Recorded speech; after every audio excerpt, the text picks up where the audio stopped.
here's this vortex spinning, and let's say that you are feeling some despair. You are pretty far from the vortex.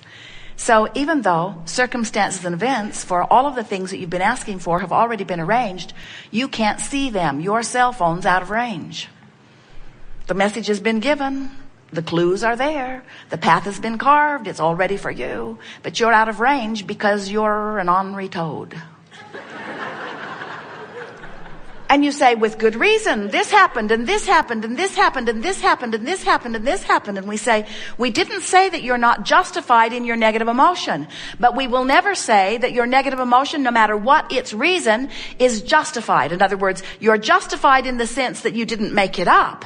But from our point of view, there is no excuse in the world that is big enough to keep you outside of this vortex where everything that you want is. It must just be a misunderstanding.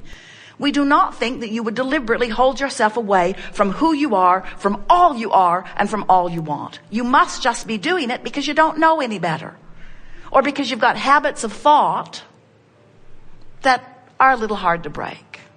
So this gathering is about figuring out how to change those thoughts and therefore change that vibration and therefore change that relationship and therefore change that emotion and therefore change the way things are manifesting in your experience. Now, we've been a little heavy here because you are powerful in your desire. And you're doing extremely well. Look how well things are going. But in order for things to go even better, you've got to make peace with how things are already going. Seems like a backwards approach. When we say to someone who doesn't have something they want, well, you just have to make peace with it. They worry. They say, if I make peace with it, won't the universe say, oh, she's happy with that. Don't bother going to work for her.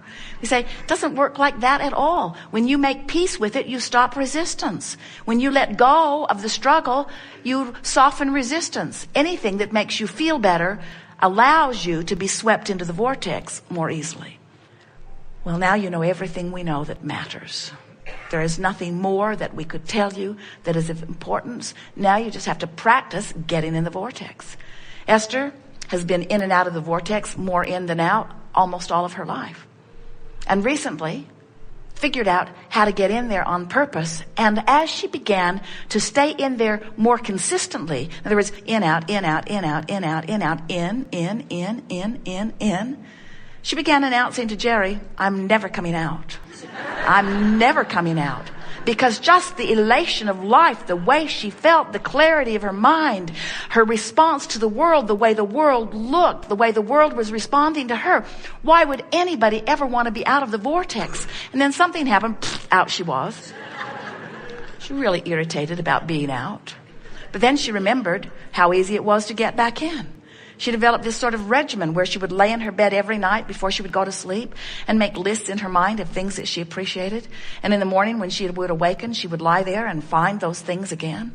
And then as soon as she would get up, she would go to a chair with Jerry and she would begin doing a focus wheel to clean up any ragtail vibration that she had discovered in the last 24 hours where she recognized that there was some vibrational work to do because she had had a little piece of negative emotion about something. And once the negative emotion was activated because of her attention to it and then released or deactivated because of the focus wheel process that she was doing, she would go into rampages of appreciation and long lists of positive aspects. And the whole process took about an hour a day, 15 minutes before she went to bed, 15 minutes when she woke up, and then about a half an hour of processes. And she discovered that she could stay pretty consistently in the vortex. And that is what we wish for you. Now, if you're not in the vortex and you've got some negative emotion, which is your indicator of resistance, and you don't know it, don't worry, it will get bigger. And if you still don't notice it, don't worry, it will get bigger. Because everything that you are living at all times, every manifestation that surrounds you is an in-the-moment indication of the vibrational relationship between you and you. We're not kidding you. There is nothing that happens to you that is because of something else. The traffic you're in is because of this relationship.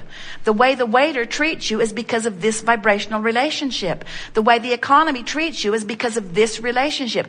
Everything that you are living is an indicator of your vibration. Don't you love that?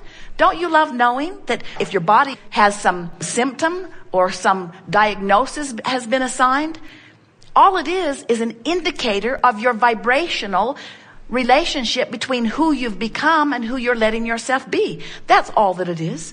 So it would not matter what the diagnosis is that has been given to you. It's only an indicator of a vibration that you can change.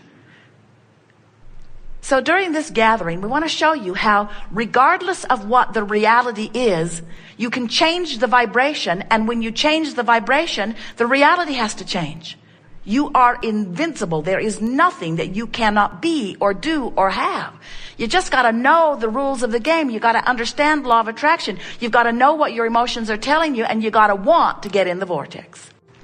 So we're going to talk a lot today about this vibrational reality, about this vortex of creation. And we really want to emphasize the way law of attraction gathers all cooperative components of everything that you've been asking for. Immediately, all of the things that you want, that you've been wanting for a while, have already assembled. And all that's necessary is for you to get into this vortex, up to speed with this vibration, where you will then see the clear path. Then you will then have the rendezvous. You will then have access to the immediate manifestation of what you've been asking for. But as long as you're outside the vortex, then you're banging around, doing it the hard way, trying to make things happen through words and action, without the experience of this cooperative universe. This is the energy that creates worlds. It's really worth syncing up with, you see. So, we are eager to talk with you about anything that is important to you. Nothing is off limits. You will notice a very nice unfolding. Sometimes others will ask your question even better than you might. Sometimes it's easier for you to get into the vortex if you're sitting out there rather than sitting right here. In any case, we know what's in your vortex because the vibrational reality has assembled before you dragged your physical bodies here. And so we'll have a wonderful day together where whatever it is you're wanting to understand, it is our promise to you that we will express it several times. The question is, will you hear it? And the answer to that is, you will if you're in the vortex. So that's why we spin our web up here. We talk to you about who you are. We remind you of your worthiness. We talk about what life is like from inside the vortex, because if we have any value to you, it is only one thing. Calling you into the vortex is really the only value that we have for you. If we can help you to shift your vibration, your manifestations must shift, because every manifestation that you're living, whether it's money in the bank or relationships in your life, the material things that have made their way into your experience, every manifestation that you are living is but an indication of your vibration.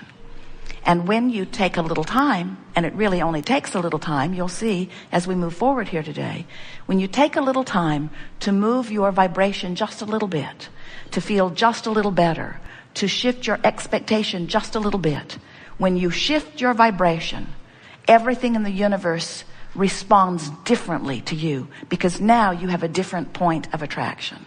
So that is our wish for you today, that you are able to find a new and improved point of attraction.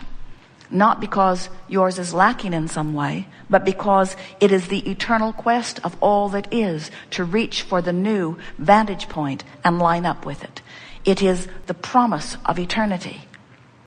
When you came into this body, you already had the love thing nailed. You already had the I'm worthy beyond verbal description nailed. You knew that when you came.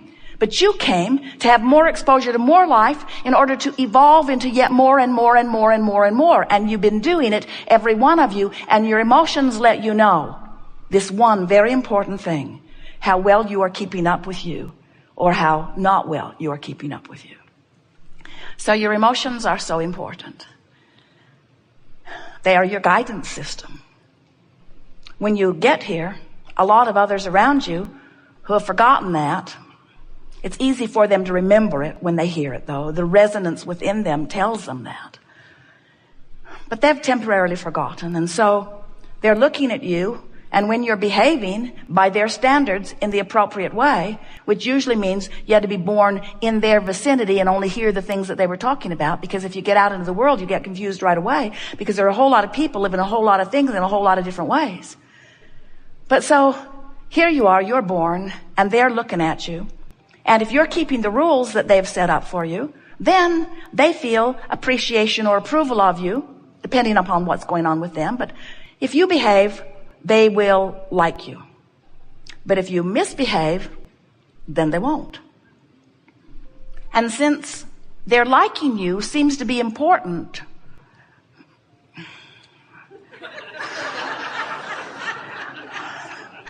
that's another big long story, isn't it? You begin to cater to their approval and disapproval.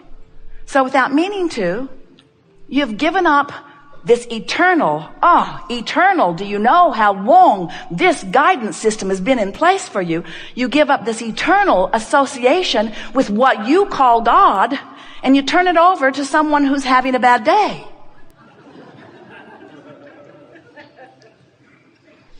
And then over time, you become more and more confused, because the broader your world becomes, the more different people ask different things of you.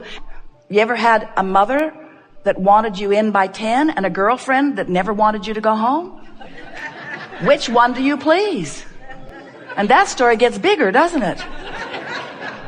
In other words, when you turn your guidance over to trying to get approval or appreciation from someone outside of your own guidance system, you lose your way.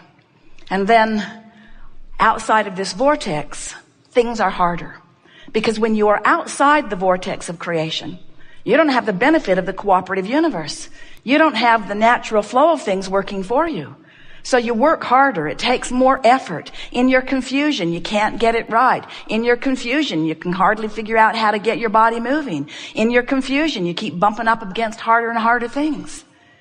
But if you will, at any point, and maybe today is a good day, decide that you're going to let your emotional guidance system be your indicator of whether you're in the vortex where the rendezvousing with what you want is taking place, or whether you're out of the vortex where you're trying to use your action in order to make things happen, and you're bucking all of the currents of the universe, especially your own current of what you want.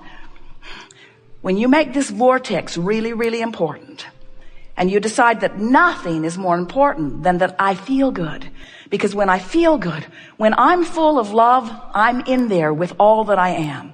And when I'm full of hate, I'm outside the vortex on the raw and ragged edge of things. So, now you know everything that is important to know. We are eager to talk with you about anything that matters to you. You will notice that everything that we say is in our desire to help call you into the vortex. We've written a handful of books, and every one of them is full of processes, and every process is there for the singular reason of helping you to find vibrational alignment with who you really are. This is the art of allowing, which is the art of releasing resistance. But when you focus upon the resistance that you're trying to release, you activate it. When you focus upon the allowing you want to achieve, you activate that. Get into the vortex and milk it for all it's worth, and stay there and feel the resonance of it and know who you are. And the more you're in that vortex, the more you become unwilling to hang around outside of it. And the more you're in it, the more you feel the familiarity of it. The more you tune your awareness to what it feels like when you're in and out, until you'll become, as Jerry's describing himself, you just barely brush across the surface of something that isn't up to speed with who you are, and it gives you prickles. Not because you've done something awful, but because it's not who you are. It doesn't resonate with who you are. Life is supposed to feel good to you. You are powerful beings, and you've come forth with great reason. And we really do. We make too much of all of this. Just find things that feel good and focus on them. And when you find things that don't feel good and you're focused upon them, say, hey, I'm focused upon something that doesn't feel good. Why would I focus upon something that doesn't feel good? There must be something that I could focus upon that feels better, and then feel for it and find it, and feel for it and find it, and feel for it and find it, until you come into alignment, till you close that gap, till you tune yourself to the vibration of all that you've become. We've enjoyed this interaction immensely. It is exhilarating to come together with those like you who are reaching for the fulfillment of who you are. It is our desire as we visit like this